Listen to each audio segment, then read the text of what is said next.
I'm bringing my own water here because being hydrated is job number one. So, good afternoon. Oh, come on, you guys can do better than that. I know it's 5, and hey, for me it's like 8 or 9. So let's try that. Good afternoon. Good afternoon. All right. Well, thank you, Dan, for inviting me and having the faith to invite somebody from Washington here. There is something to that. I'm deeply honored to speak with you today here at MedTech Monday on behalf of the U.S. Small Business Administration's Office of International Trade. I would not be here today without close cooperation of the SBA District Office, and that includes our director, Alberto Quijara, who I don't think is here, but our deputy director who spoke earlier, Rachel Baranek, and Paul Smith, and my other colleague just joined me, Pelson Lau. He also works here in Los Angeles, but for my office. So we have a full court press of SBA folks, kind of the alpha and omega for this discussion, so I'm very pleased to be here. I'm especially pleased to open this afternoon's discussion, or close the discussion as it were, on the theme of a vision for a new era of small business diplomacy.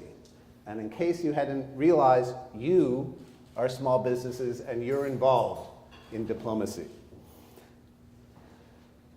Up until recently, newspaper editors typically ignored US trade policy. And if they chose to cover an international trade story at all, they relegated it to the very last page, the bottom left corner, in a tiny column, completely overpowered by the large ad for Macy's or your choice of department stores. And as a trade negotiator, when people asked me what I did for a living, they nodded politely or flat out yawned and changed the subject to last night's football game or baseball game, anything but whatever he's talking about. Now that's all changed. Editors splash news of the latest changes in US trade policy and negotiations on the front page almost every day, and it changes almost hourly. So now, when people learn what I do for a living, they pull me in close, and they give me their opinion. Whether it's about China, or trade deficits, or punitive tariffs, they want to tell me. And they're very, very frank. And it already happened in the lobby of this hotel within 10 minutes of my arrival. 10 minutes.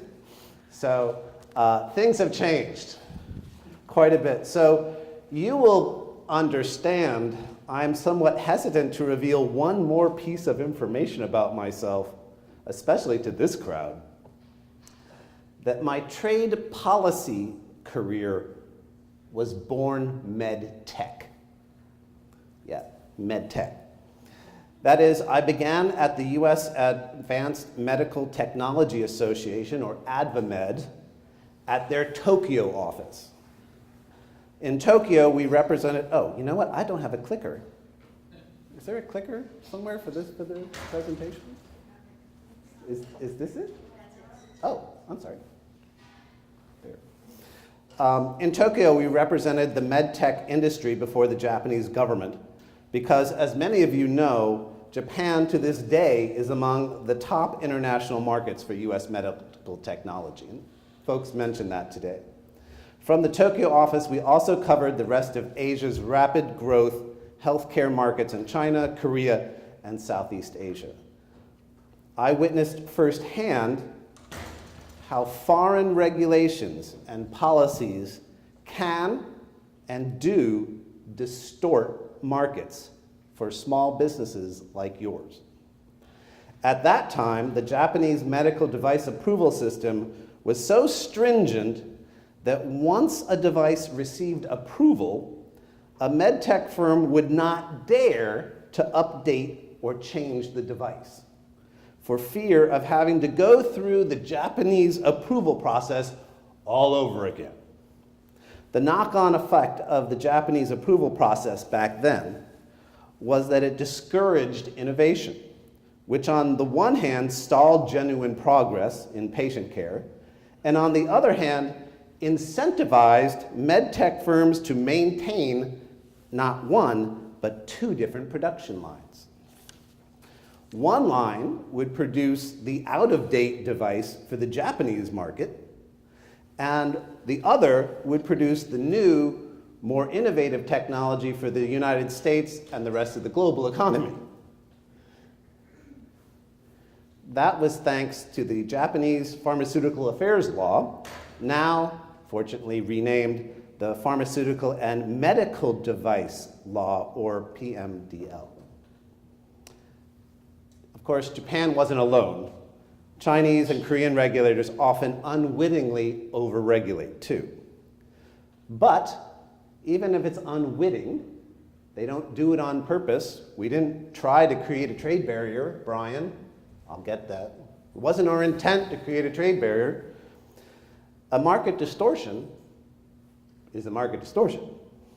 The negative effects imposed on their own doctors, nurses, and patients, and of course, med tech firms like yours, are enormous. I observed that many governments viewed healthcare as a jobs program and preferred to build brick and mortar hospitals to employ doctors and nurses and essentially rob patients of modern care.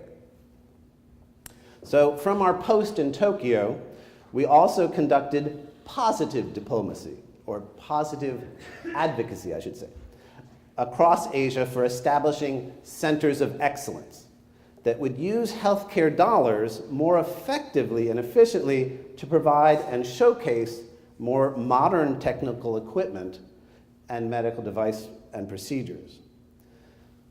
So there, when I started my career, the work was not merely about improving international commerce and trade, which of course is valuable in and of itself, but it also shared other distinctive qualities similar to those of an international public health NGO.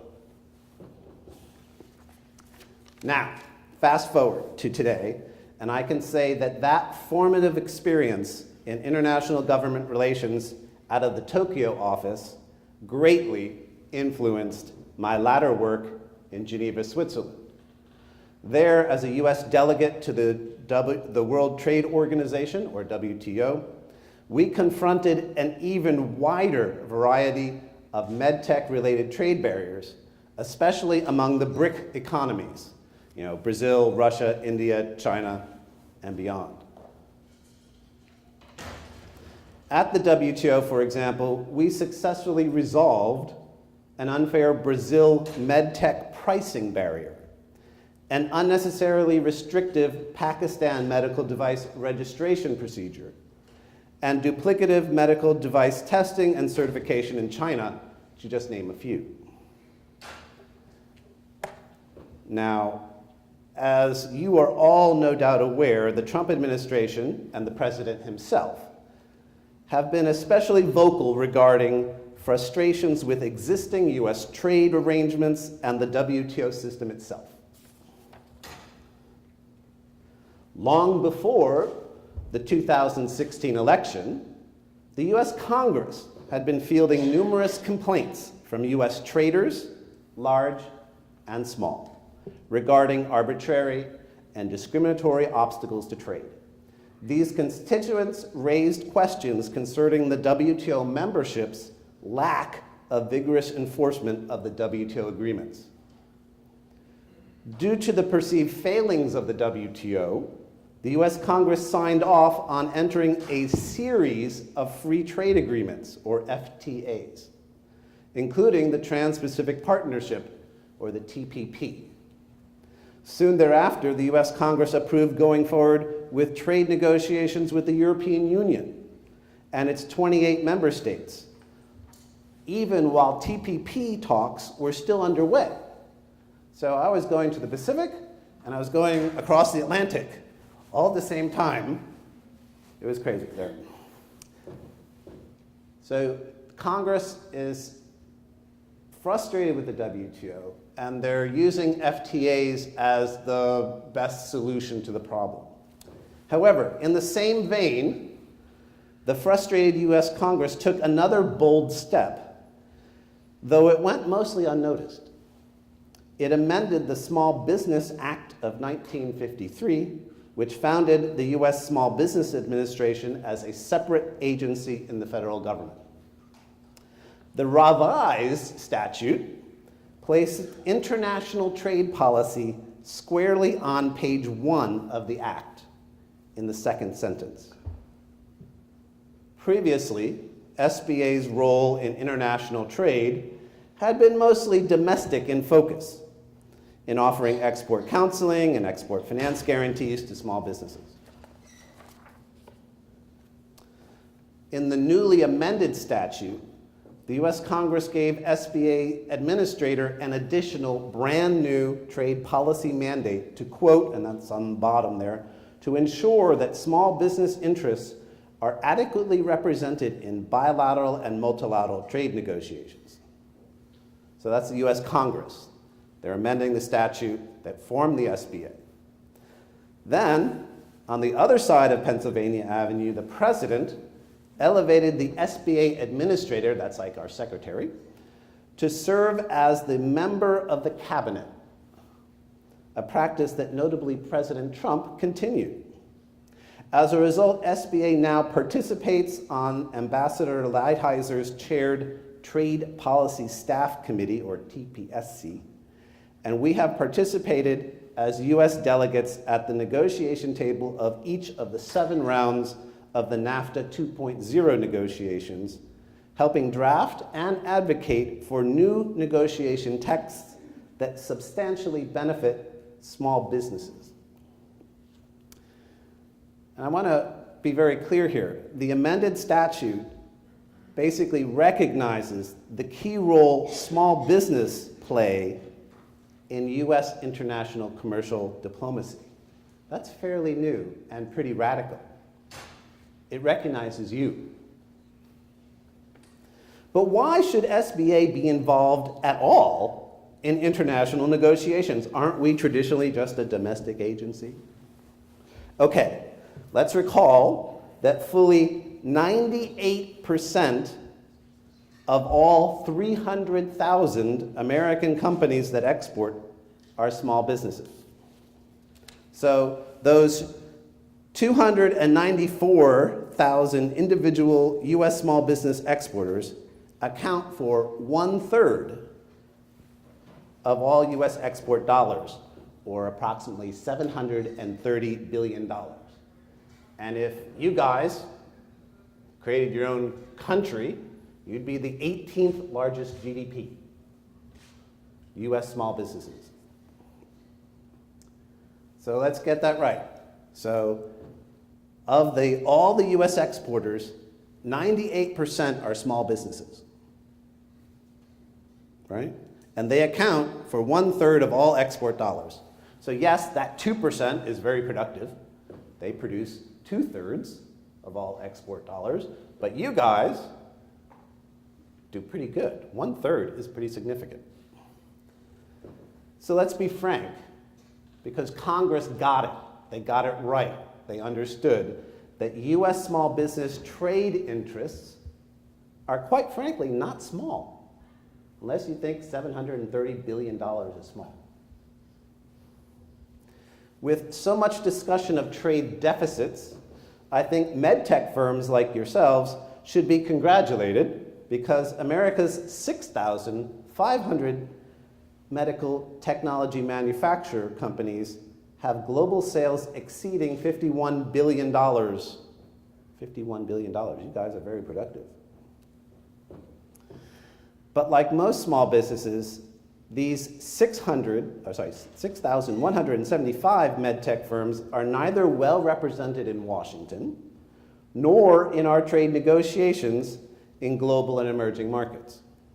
Few medtech firms even take advantage of membership in trade associations to ensure stronger representation. That is why the US Congress specifically mandated in the SBA statute that SBA's Office of International Trade help advance US small business interests, which include the interests of small medical technology firms in bilateral and multilateral trade negotiations. In addition, the TPA, the Trade Promotion Authority statute, outlines the US Congress's 3 top-line directions on how our team should negotiate on behalf of you. I know it's hard to see, but if you see number 8, that has to do with small businesses, and I'll talk about that briefly. First, Trade Promotion Authority states that one of the overall trade negotiation objectives, that's mentioned there at section 102, of those, the United States is to, quote, ensure that trade agreements afford small businesses equal access to international markets and equitable trade benefits. That's number 1. Number 2, the TPA directs us to negotiate agreements to obtain, quote, expanded export market opportunities for US small businesses. Well, that kind of makes sense. And third, the TPA requires our negotiating team to, quote, provide for the reduction or elimination of trade and investment barriers that disproportionately impact small businesses. So when I talk of a vision for a new era of small business trade diplomacy, I didn't just make it up. The origins are right there in black and white in existing US law.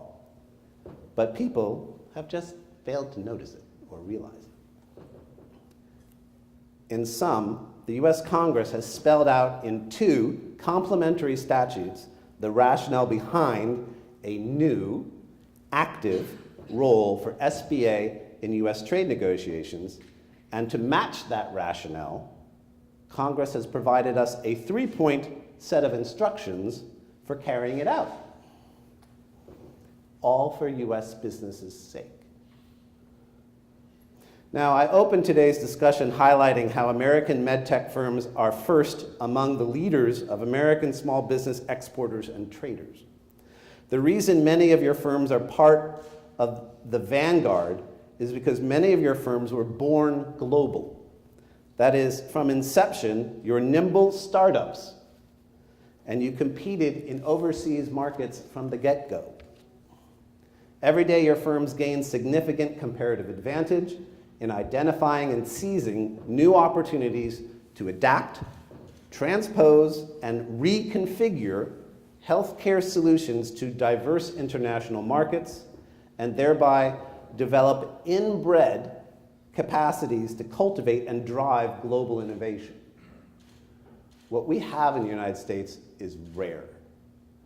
One of the things I noticed, I'm going off script right now, that many folks who start these companies never had any original plans of being involved in med tech. They were from aerospace, or they were engineers doing something else entirely.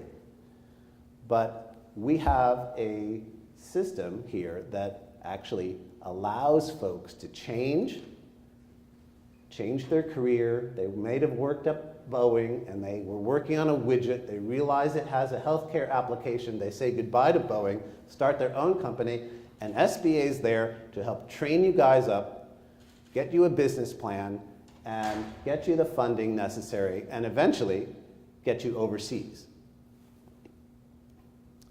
Back to my speech.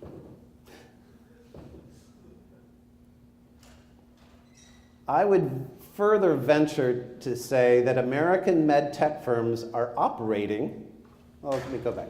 So you guys are great. Most of you are born global. You're already exporting. It may not have even been your intent to export, but you're doing it anyway.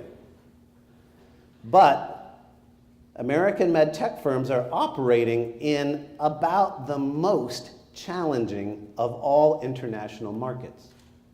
And because of this, American med tech firms what I call the vanguard of all American small business exporters, deserves a truly engaged champion to advocate for your behalf overseas, namely the SBA's Office of International Trade.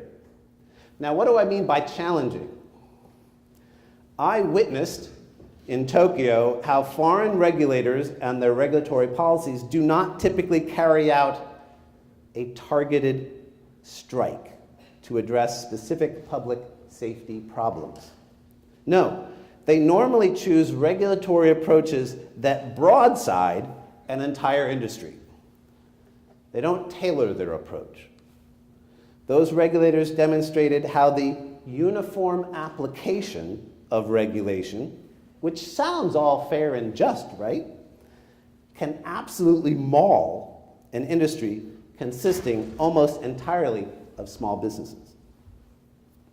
Second, I have observed how foreign regulators adopt totally inappropriate approaches, such as borrowing existing pharmaceutical regulations, which are for high-risk products that we imbibe, and apply them to medical devices and instruments, which consist of a broad range of products with vastly different risk profiles, from medical gloves over here to heart valves over here. So remember I mentioned the Japanese Pharmaceutical Affairs Law? Well, that's exactly what the Japanese did. Now, fortunately, in the interim, since I worked there, things have changed, and they now have renamed the law quite appropriately and recognize the difference. A lot of countries don't. In some, the uniform application of poorly constructed and overly restrictive medical technology regulations, almost by definition, disproportionately impact small businesses like yours. It's a triple whammy on you and your businesses. Worse still, it can severely compromise the patient care of entire nations and inhibits global public health. How do you turn around this global challenge to your businesses? The good news is that SBA's international advocacy has confronted the triple whammy and even succeeded. And I will provide you 3 quick examples. Example number 1, NAFTA 2.0. Regarding NAFTA 2.0, or the modernization of NAFTA, I cannot discuss the content or the details of the ongoing negotiations except to say that SBA's Office of International Trade, that is my staff and I, participated at the negotiation table at each of the 7 rounds of negotiations held between Washington, Ottawa, and Mexico City. However, I think it's important context for us to note that prior to the start of NAFTA 2.0, U.S. Secretary of Commerce Wilbur Ross stated in a Bloomberg interview on March 31st, 2017, a very important thing to remember for all of us. Quote, "There were some improvements that were made in the TPP, that is, the Trans-Pacific Partnership, relative to NAFTA, NAFTA 1.0, and relative to other FTAs that we have. So we obviously will not throw out the baby with the bathwater. We view that the concessions that were granted in the TPP by those countries as the starting point from which we will attempt to build." So the Secretary of Commerce sees TPP as a starting place, or a bottom line, or something like that, for going forward with NAFTA.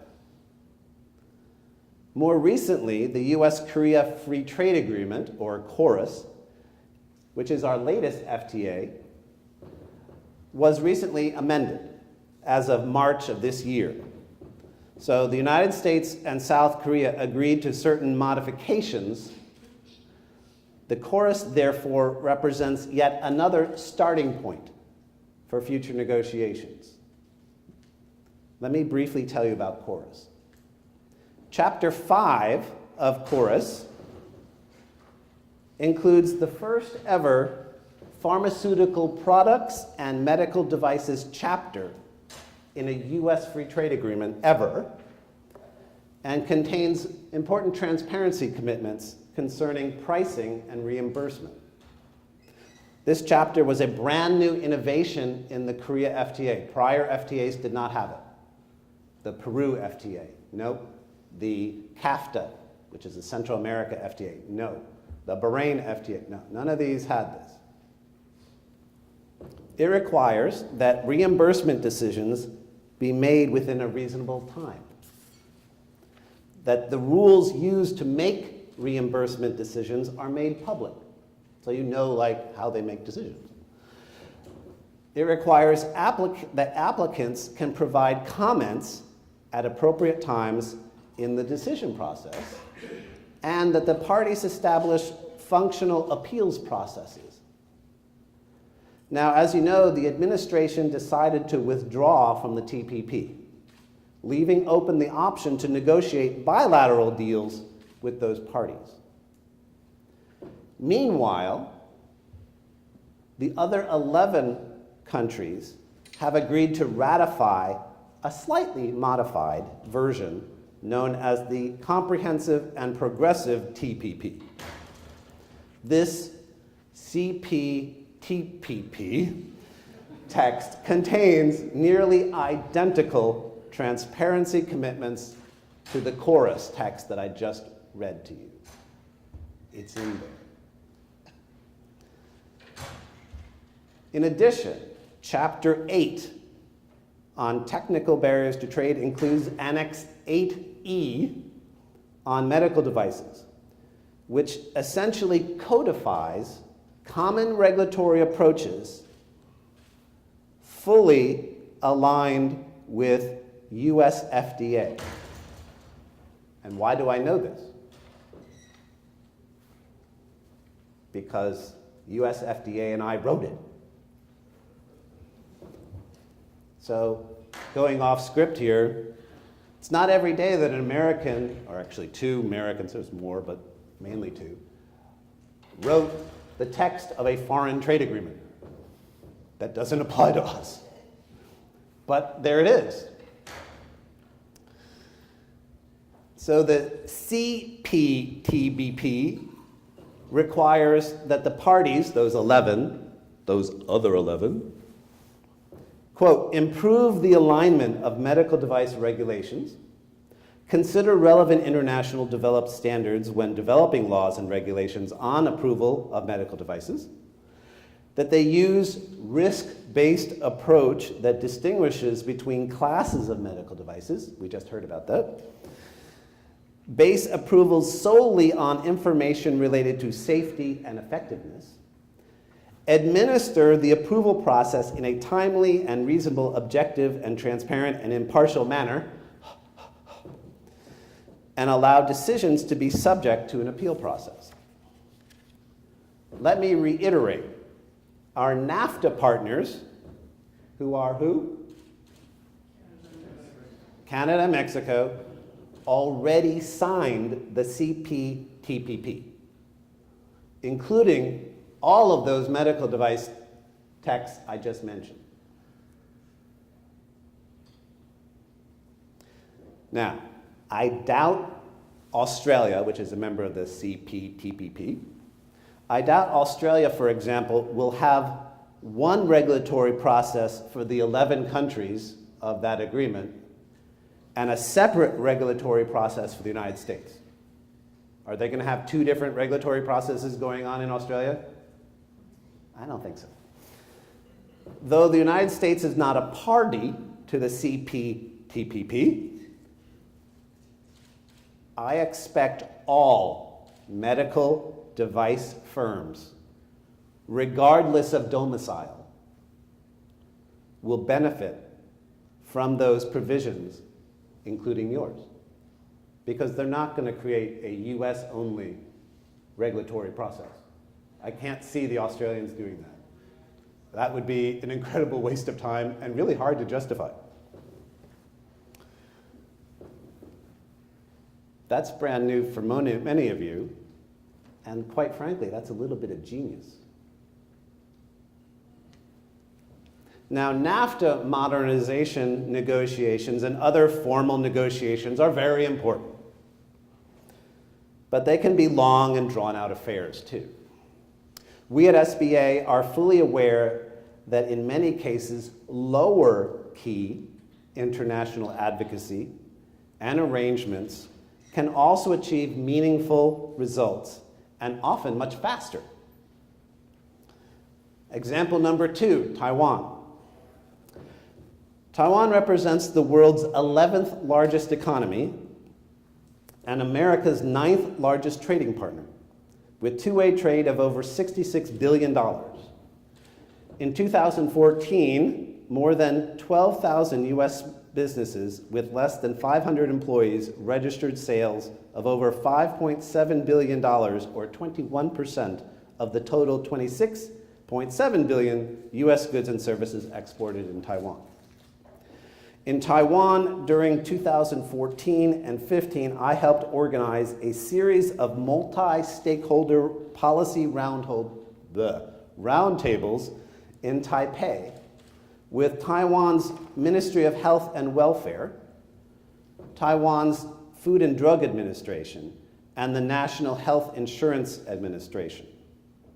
That is, we brought together ministry officials and US medical technology firms in a cooperative engagement. Using the chorus chapter as a model, I led a case study focused on pharmaceutical and medical device pricing and reimbursement, regulation and innovation. These discussions soon gained greater attention among the Taiwan ministries and led to the publication of new op-eds by the AmCham there in Taipei. Now, initially, we held our roundtables only with the Taiwan Ministry of Health and the Health Insurance Administration. Later, those discussions received such attention from Taiwan authorities, including the National Development Council, or the NDC, that they became transformed. These were medical technology-specific roundtables, but they later became cross-sectoral for all sectors. During our roundtables, we highlighted the benefits and greater predictability and transparency for attracting foreign direct investment, or FDI, and creating an oxygen-rich environment for small businesses in which entrepreneurs and small businesses, domestic and foreign, may breathe, innovate, and grow. I do not think it is a coincidence that a few months later, Taiwan's Executive Yuan, which is like their Congress, issued a new, it's their Cabinet Office, issued a new transparency decree extending Taiwan's notice and comment procedures for all proposed regulations, not just medical devices, all regulations, from 14 days, which is almost useless, to a more meaningful 60 days, or 2 months. In some ways, that's more transparent than what we have in the United States. There's the decree. These went into effect on October 1st, 2016. They mandate far greater transparency, which now serves to help weed out unnecessary medtech restrictions and speed up medtech reimbursement payments. Please note that our in-country medical technology sector roundtables did not yield merely a medical device-specific result, right? It yielded a horizontal result that benefited all industry sectors, and especially the heavily regulated medical device sector, including pricing and reimbursement. Example number 3.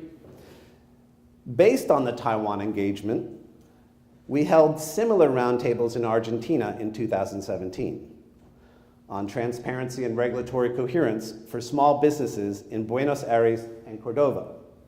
Can anybody tell me who these people are? Who's the woman on the far left? No, on the far left, who's a? Linda McMahon. Who is? Director of Small Business. The administrator of SBA. My boss, our boss. Yeah, Wilbur Ross in the middle, and Minister Cabrera, who is the production minister.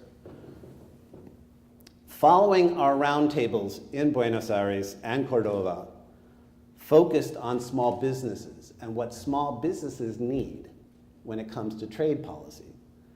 Following these roundtables, Administrator McMahon and Secretary Ross and the Argentine Ministry of Production signed a first-of-its-kind bilateral commitment to cooperate implementing American-style notice and comment procedures, as well as publishing for comment the expected economic impacts of regulations on small businesses, all required by US law.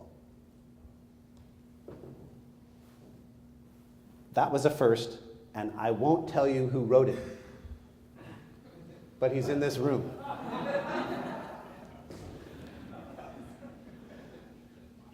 SBA's work in NAFTA and our success in Taiwan and Argentina are significant because they demonstrate how SBA's Office of International Trade is perhaps uniquely situated in the US federal government to deliver creative and effective international advocacy for America's small businesses.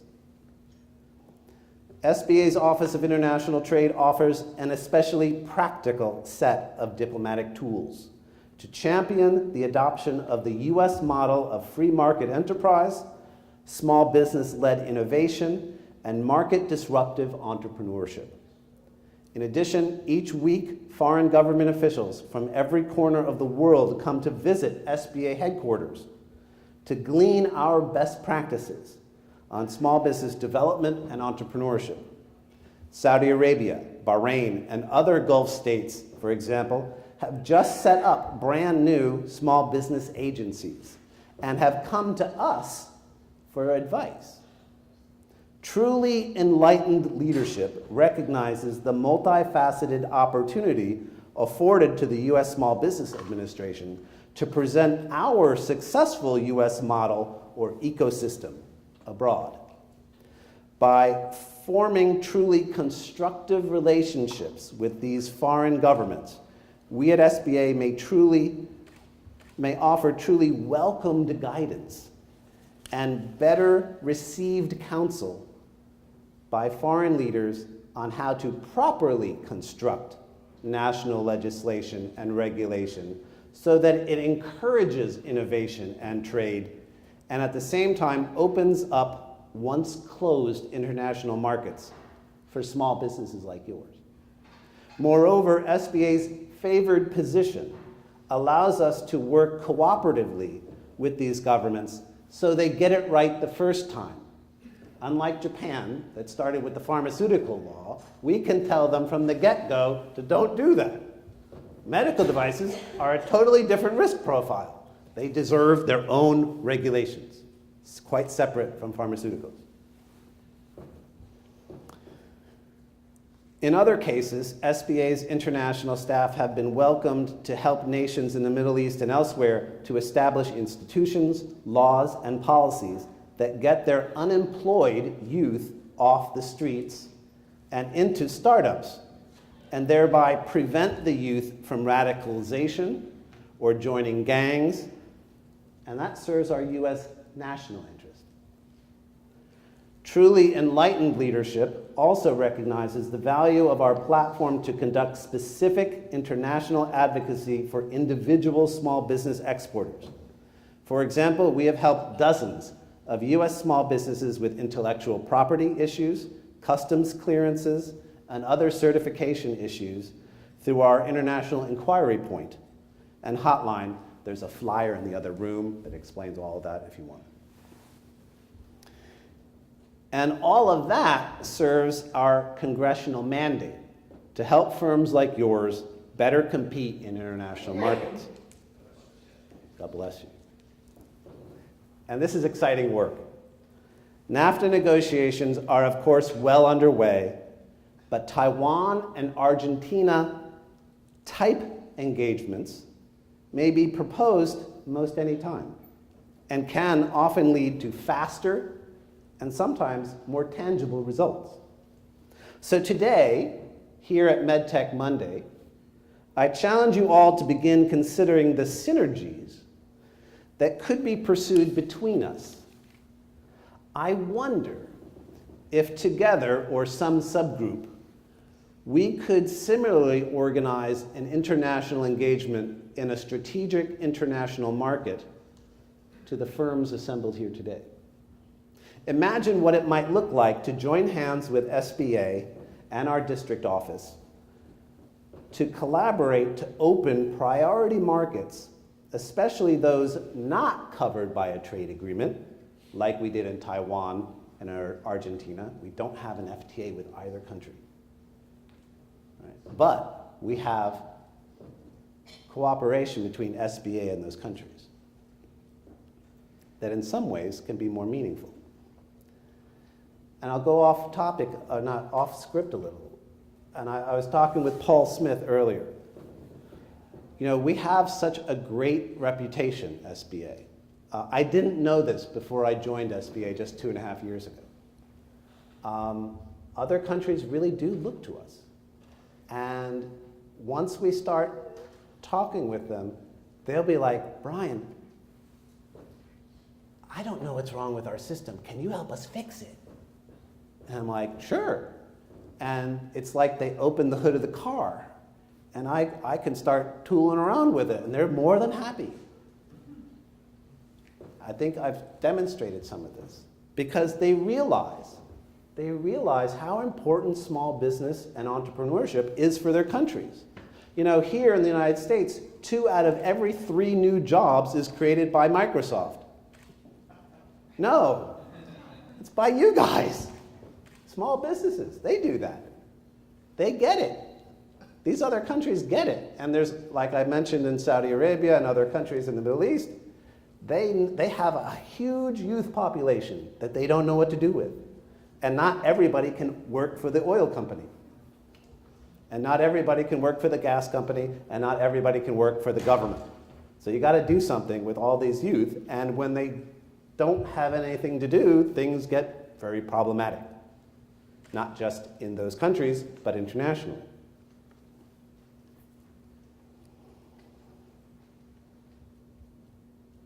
I wonder what key market opening reforms for MedTech could result from SBA and MedTech Monday holding cooperative roundtables, say in Beijing, or Seoul, or Tokyo. I believe our demonstration of what meaningful engagement with the private sector means could serve to improve the quality of Chinese regulations, better safeguard Korean public health, and drive down Japanese healthcare costs. As we already discussed, the US Congress established in law an important new international mission for SBA's Office of International Trade. Oh, and they hired me too. Our new international mission is spelled out quite clearly, and the TPA law gave us very specific instructions for achieving it. Again, not for big business, but for you guys. Today, I have been given the wonderful opportunity to share with you the vanguard of small business international salesmen and women, a vision for this new era of small business diplomacy. One in which I encourage you to actively participate. Let us not drop the ball here in Los Angeles or in Washington. And let's think about how we might work together. Because you all are diplomats, whether you really recognize it or not. And SBA, remember, 98% of US exporters are small. The big guys really don't need it. You guys need it. You guys need to feel, when you go overseas, like you're exporting to Nevada when you export to Taiwan. You want to feel like it's almost seamless, right? That's what our trade agreements aim to do. That is why SBA, that's why Congress mandated that SBA get involved in the trade negotiations to make sure, as much as possible, the people who really need trade agreements get quality and very specific provisions that help you. So let's not drop the ball. Let's think about how we might work together internationally. Thank you very much.